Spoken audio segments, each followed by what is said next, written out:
सबेनको डोबो जोहार। तिहिन ना 26वां केंद्रीय प्रतिष्ठा दिवस रे मेनाबुना अना बखराते अबोरे अबो मंच रे दुरुबान को गणमान्य महाशय को और संगीन दिसोम कोन अबोरेन मानतन पेड़ा तको इंग हते खनी झारखंडी जोहार। आप सभी भाइयों बहनों को पुनः मेरा डबो जोहार, झारखंडी जोहार।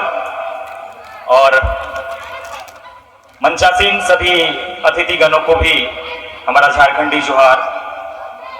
क्योंकि नाम लगा लेंगे तो काफी समय हो जाएगा, तो इसके लिए मैं क्षमा चाहता हूं। आप सभी को आभार प्रकट करते हुए कहना तो बहुत कुछ है, लेकिन समय बहुत कम है, तो इन कम समय में ही मैं कोशिश करता हूं कि आप लोगों को झारखंड की और साथ साथ में इस भारत की कुल जनजाति, कुल आदिवासी के विषय में कुछ बता पाऊं जो हमारे शोध में आई है। और भारत के साथ साथ में जो ब्रिटिश कालीन जो लेखक रहे थे, जो रिसर्चर रहे थे, जिन्होंने शोध किया था कुल आदिवासी के विषय में या भारत के आदिवासी के विषय में, तो मैं चाहूंगा जरा सा जो थोड़े दूर दूर में बैठे हुए हैं, इधर उधर बातें कर रहे हैं, तो कृपया मंच के सामने आ जाएं तो थोड़ा ठीक रहेगा। क्योंकि हम लोग भी काफी दूर से आए हैं, कुछ बताना चाहते हैं। तो कृपया आपसे अनुरोध है, मेरा पर्सनली अनुरोध है कि आप लोग मंच के सामने जो चेयर खाली है यहाँ बैठ जाएं प्लीज। क्योंकि आज आप यहाँ आए हैं तो कुछ लेने आए हैं या कुछ देने आए हैं। ये दिखे ना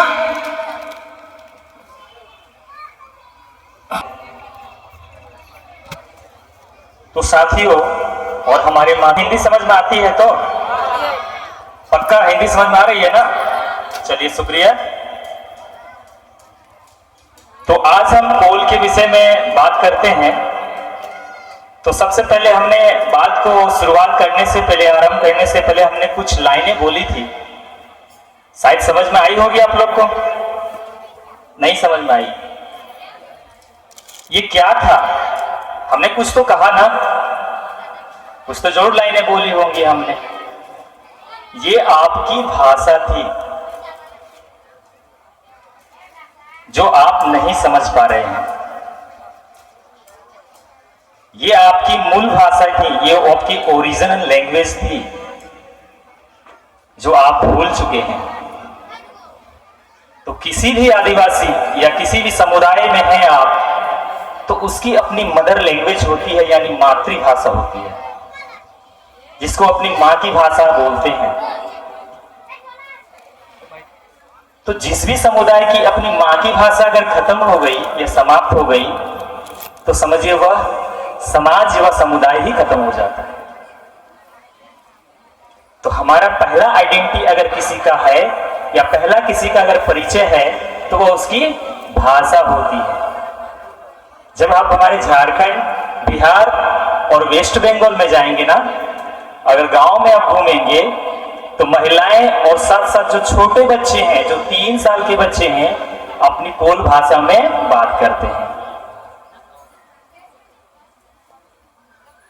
तो हमारा पहला आइडेंटिटी क्या हो गया? भाषा हो गया। तो हम अपने आप को कोल कहते हैं, है ना? वो सामने एक बहुत अच्छा, मुझे चूंकि हम भी लेखक हैं, हम भी कवि हैं, तो बहुत सारी चीज को हम भी एब्जॉर्ब करते हैं। वो सामने लिखा हुआ था आई लव यू कोल समाज, है ना? वही लिखा हुआ है ना इंग्लिश में, और थोड़ा आपका अखमिया या असामिया में लिखा हुआ है ना? सही हो ना? आई लव यू कोल समाज ही लिखा हुआ है ना? मैं मतलब कोल समाज को बहुत प्यार करता हूं, यही ना? या बहुत मानता हूं, बहुत सम्मान देता हूं। गर्व से कहते हैं कि हम कोल हैं। आप गर्व से कहते हैं कोल है? कोल है? हम गर्व से कहते हैं कोल हैं। लेकिन हम किस प्रकार के कोल हैं, कैसे कोल हैं, उसकी क्या पहचान है, ये तो जानना जरूरी है ना। मुझे अच्छा लगा वो चीज, जिसने भी थिंकिंग या जो सोचा है वो बहुत अच्छा बेहतर लगा। बट हम गर्व करते हैं कि कोल पर, लेकिन हमारे पास गर्व किस अर्थ पर करें और किस चीज पर हम गर्व करें। अगर आसाम का कोल आदिवासी के पास उसकी भाषा नहीं है तो वो किस पर गर्व करता है? अपनी संस्कृति पर, अपनी परंपरा पर, अपनी धर्म पर, किस पर आप गर्व करते हैं? क्योंकि कोल की पहली पहचान अगर आती है तो उसकी भाषा आती है। तो आपको भाषा अगर भूल गए हैं तो ये जानने की जरूरत है ना, ये सीखने की जरूरत है। आपको सीखना होगा, वो आपकी मदर भाषा है, मां की भाषा है, उसे भूलना नहीं है। ये आपकी पहली पहचान हुई। दूसरा, मैं अपने विषय से थोड़ा हटता हूं। आप लोगों को आसाम में शेड्यूल ट्राइब की लिस्ट में लिस्टेड नहीं किया गया है कोल को, या बाकी और भी जो समुदाय मैं जानता हूं, संथाल हो, मुंडा हो, खड़िया हो, बिरहोर हो, बिरजिया हो, कंवर हो, सवर हो, ये जो भी जनजाति यहाँ पर अभी निवास करती है उनको भी शायद नहीं मिला है। केवल मेरे ख्याल से टी ट्राइब के नाम से उनको जाना जाता है, कुछ लोगों को जो चाय बगान में काम करते हैं। क्या मैं सही हूं? सही हूं सर? बिल्कुल। तो बाकी ट्राइब को भी नहीं मिला है, सर कोल को भी नहीं मिला है। तो अगर आप अपनी मेमोरेंडम सरकार को देंगे या चिट्ठी देंगे, जनरली में उसको मेमोरेंडम बोला जाता है, डिपुटेशन बोला जाता है। अब जब तो देंगे तो क्या देंगे आप अपना परिचय में? क्या देंगे आप? चलिए मैं मान लेता हूं सरकार की भी आपकी बात मान ली, आपकी बात संसद में, विधानसभा में पहुंच गई। तो जब आप असम सरकार की जो रिसर्च टीम है, वेलफेयर डिपार्टमेंट की टीम है, जब आएगी आपके गांव में, घूमेगी और पूछेगा क्या आपकी भाषा है, तो फिर आप क्या बोलेंगे? है ना? हो सकता है आपको दुख लग रहा हो, लेकिन आपको ये जानना जरूरी है, समझना जरूरी है और इसको अध्ययन करने की जरूरत है। बात में और आगे बढ़ाता हूं। एक डॉक्टर साहब बैठे थे, मैं पूरी उनकी नाम शायद मैं नहीं अभी कंफर्म कर पा रहा हूं। उन्होंने कोल की बहुत सारी इतिहास की पुस्तकें और कोल्हान से संबंधित, सिंहभूम से संबंधित और कुछ पुस्तकों का भी जिक्र किया। The Kol tribe of central India, S C. Roy, the Mundas in their country, जो शरणचंद्र रॉय ने लिखी है। काफी चीजों उन्होंने न दिया, इतिहास के कुछ पन्नों का कोल का लिखा बताया उन्होंने। काफी देवी देवताओं की भी बात की, अपनी गोत्र की भी बात की उन्होंने। तो उन सब चीजों पे मैं बात नहीं करूं, उन्होंने कह चुके हैं वो चीजें। मैं मूल चीजों पे आता हूं कि इतिहास के पन्नों से हमें जो पहचान दी है,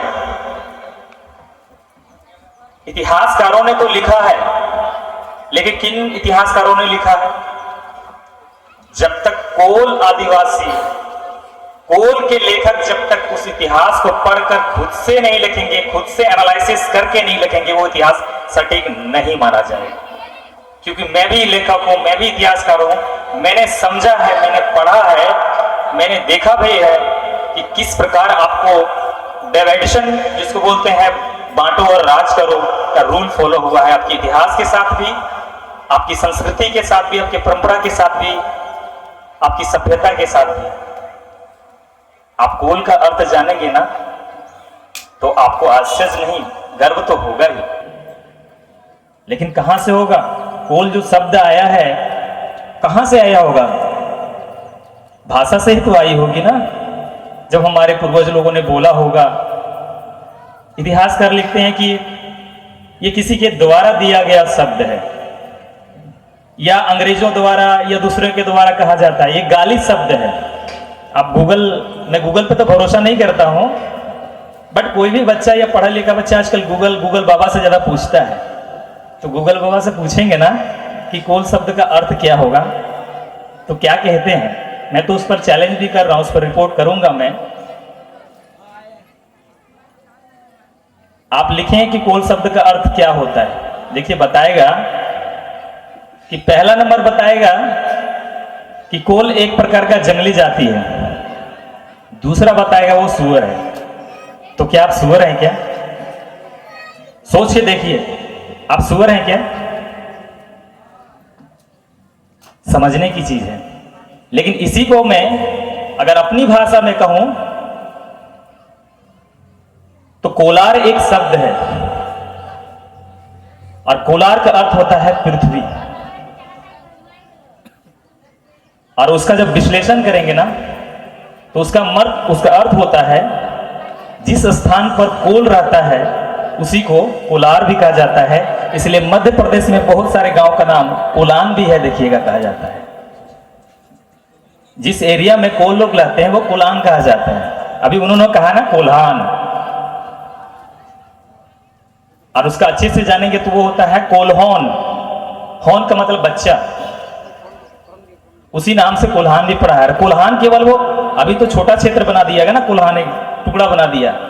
आपका आसाम भी आ जाता था, उसमें बंगाल तो था, बंगाल से ही तो हल्का आसाम वगैरह सब बना हुआ है ना। तो उसमें आपका मध्य प्रदेश भी, आसाम भी, छत्तीसगढ़, ये सारे आ जाते थे। उस समय का कोल्हान छोटा नहीं था, उसमें कोल्हान बहुत बड़ा था। अब रह गई बात कि कोल जो है, कोल से कई छोटे छोटे टुकड़े कबीले बट गए। मैं ऐसे नहीं बोल रहा हूं, मेरे पास रेफरेंस है, बहुत सारे पुस्तकों का मैं भी जिक्र दे सकता हूं, बट यहां संभव अभी नहीं है क्योंकि इसके लिए अलग चाहिए। सब जगह संभव नहीं है, एक तरह का सभा है, सम्मेलन है, तो संक्षेप में बता रहा हूं आप लोगों को। कोल से संथाल भी निकले हैं, मुंडा भी निकले हैं, खड़िया भी निकले हैं, बिरहौर भी निकले हैं, बिरजिया भी निकले हैं। मेरे पास एविडेंस है, मैं ऐसे नहीं कह रहा हूं। संक्षेप में कहूं तो अभी जेएनयू के सबसे बड़े प्रोफेसर वीर भारत तलवार जो भी रिटायर हो चुके हैं, उनकी कई पुस्तकों में ये सब सारा चीज का जिक्र भी है। और अभी ने जिससे उन्होंने the Kol tribe of central India को उन्होंने जिक्र किया। एस.सी. रॉय का बुक जो है the Mundas and their country, उसका पहला शीर्षक ही, मैंने पहला चैप्टर ही लिखा हुआ है the Kol tribe, the original of Kol tribe, पहला हेडिंग ही लिखा हुआ है। माने कोल जो है वो मूल आदिवासी है, मूल ट्राइब है, पहला ही जिक्र है उसमें। और उसके इंक्लूडिंग में सारे ट्राइब की लैंग्वेज भी आ जाती है। हम लोग जो भाषा बोलते हैं ना, वो वैज्ञानिक दृष्टिकोण से हम लोग की जो भाषा है उसको ग्रुपिंग किया गया है, जिसका नाम है एस्ट्रो एसेटिक लैंग्वेज। इस एस्ट्रो एसेटिक लैंग्वेज के अंदर में आपका संथाली भाषा भी आ जाती है, मुंडारी भी आ जाती है, हो भी आ जाती है, भूमिज भी आ जाती है। अगर कोई भूमिज है, अगर अपनी भाषा बोलते होंगे तो मैंने जो पहली बात कही वो सब समझ जाएंगे। यानी संथाली, भूमिज, बिरहौर, ये सबकी भाषा जो है ना लगभग 70 to 90% उनकी लैंग्वेज मैच कर जाती है। क्योंकि इन सबको एक प्रजाति दृष्टिकोण से अगर देखेंगे तो इसको प्रोटो एस्ट्रैक्ट ग्रुप में भी रखा गया है। जो पढ़े लिखे लड़के हैं, जो इतिहास की थोड़ा पढ़ते हैं, या वो मोबाइल वगैरह आपका है, तो ये सब चीजें आप सर्च करके देख सकते हैं। आज तो मोबाइल का जमाना है, बहुत कुछ इंफॉर्मेशन आपको मिल जाएगा। केवल रील्स और फोटो और ये सब तो है ही, साथ में अपने इतिहास के बारे में भी बहुत सारे मोबाइल में मिल जाता है, यूट्यूब वगैरह में मिल जाता है। सब चीजें आपको आज के डेट में मिल जाएगी, बहुत सारी चीजें मिल जाती है। हम लोगों ने जब अपने काम चालू किया था उसमें काफी असुविधा हम लोगों को होती थी कोल के विषय में। ये मेरा आसाम में दूसरा विजिट है, अभी मैं रिसर्च में ही हूँ। 4 तारीख आपका आसाम में आया हूँ, तिनसुकिया की ओर मैंने काम कर रहा था। आप लोगों की भाषा, संस्कृति, देवी देवता किस प्रकार हैं, इसका मैं रिसर्च ऐसे पहले भी कर चुका हूँ, बट मेरा है ग्राउंड रिपोर्ट के हिसाब से मैं काम करता हूँ, जमीनी हकीकत सामने लाने का प्रयास करता हूँ, फिर अपने से एनालिसिस करता हूँ। अभी उन्होंने कहा कि हम लोग अफ्रीका से आए हैं, मैंने इस बार हम लोगों ने डिकॉर्ड किया है। अफ्रीका और ऑस्ट्रेलिया से हमको माइग्रेट बताता है, जैसे आपको झारखंड, बिहार और मध्य प्रदेश से आप लोगों को माइग्रेट बताता है इधर। आपको इसीलिए कास्ट सर्टिफिकेट नहीं दे रहा है ना आप लोगों को।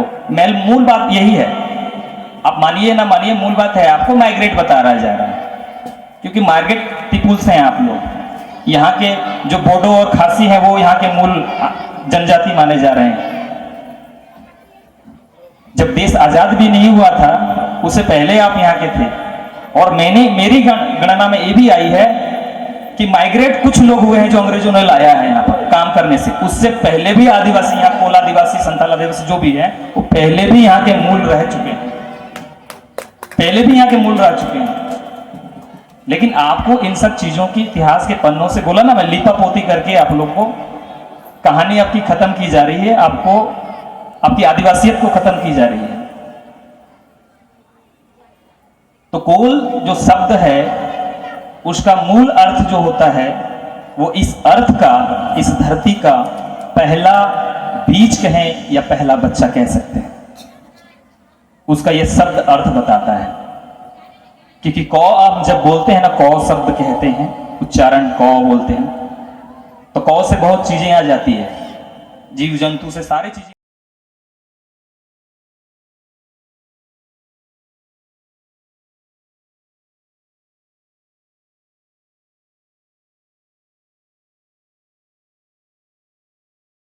सब आ जाती है। जैसे अगर कोई होंगे भूमिज के या और भी आदिवासी लैंग्वेज के होंगे तो हम लोग बोलते हैं ना को, हना को बोलते हैं ऐसे। ना को मतलब ये, हना को मतलब वह, सब तरह संबोधित इस प्रकार हम लोग करते हैं। अभी हम लोग जब सिलचर आपका तिनसुकिया जब हम लोग पहुंचे हैं तो हम लोगों ने एक अपनी कोल भाषा शोध संस्थान जो झारखंड में है, वह संस्थान अभी आपकी तिनसुकिया में एक स्टडी सेंटर माने कोल भाषा सीखने के लिए अध्ययन केंद्र एक ओपन कर रही है। और वहां हम लोग टीचर भी देंगे जो आप अपनी भाषा को सीख सकते हैं। और आपका ये शिवसागर जो डिस्ट्रिक्ट, शिवसागर डिस्ट्रिक्ट है ना, अगर आप लोग इच्छुक होंगे तो हम लोग प्रयास करेंगे। लुकेन जी से हमने पहले इंफॉर्मेशन इसके विषय में उनको बताया हुआ था कि आप लोग अपना टीम जो कमेटी है आपकी बैठ के बात कर लीजिए, हम लोग टीचर आपको दे देंगे। बाकी आपकी उनकी व्यवस्था, रहने उन्हें खाने की आपको व्यवस्था कर देना है। पहले आप बोलना सीख जाइए। जब तक आप बोलना नहीं सीखेंगे ना तब आप लिखना पढ़ना नहीं सकेंगे, क्योंकि कोल भाषा है ये। और मैक्स मुलर एक रिसर्चर रहे हैं, उन्होंने कहा था, उनका एक पुस्तक में जिक्र है, वो कहते हैं the Kol language is the richest language in the world. Kol भाषा जो है विश्व की सबसे समृद्ध भाषा है, सबसे समृद्ध भाषा यानी कि सबसे धनी भाषा है। इस भाषा से हम बताते हैं कि हमारा विरासत जो है हम अपने बच्चों से मिला है। हमारी विरासत जो है मिली है वो हमारी अपनी बच्चों से मिली है। अब आप कहेंगे ये कैसे, बच्चों से कैसे मिलेगा? बच्चा तो मेरा पैदा हुआ है, इससे हम कैसे हमारी विरासत मिलेगी? विरासत तो हमसे बाप से ना बेटा को मिलेगा। आप तो यही आपके माइंड में चल रहा होगा। लेकिन जरा सोच के देखिए, जरा अपने दृष्टि को बढ़ाइए और जरा सोचिए कि हमारे पूर्वजों ने, हमारे पुरखों ने, हमारे बाप दादाओं ने अगर आपके लिए जमीन छोड़ी तो वो किसके लिए छोड़ी होगी? अपने बच्चों के लिए ना। किसके लिए छोड़ी? अपने बच्चों के लिए छोड़ी। तो वो बच्चा फिर बड़ा हुआ, फिर वो भी पिता बना, फिर भी वो किसके लिए छोड़ेगा जमीन? अपने बच्चों के लिए छोड़ेगा। फिर वो बड़ा होगा, उसके भी बच्चे होंगे, फिर वो अपने बच्चे के लिए छोड़ेगा। तो शुरुआत में जो पैदा हुए हमारे पूर्वज, तो उन्होंने सबसे पहले अपने बच्चों के लिए ही जमीन या अपनी संस्कृति परंपरा जो भी है बनाई या गढ़न की या जो भी विरासत दिया वो अपने बच्चों के लिए ही दिया।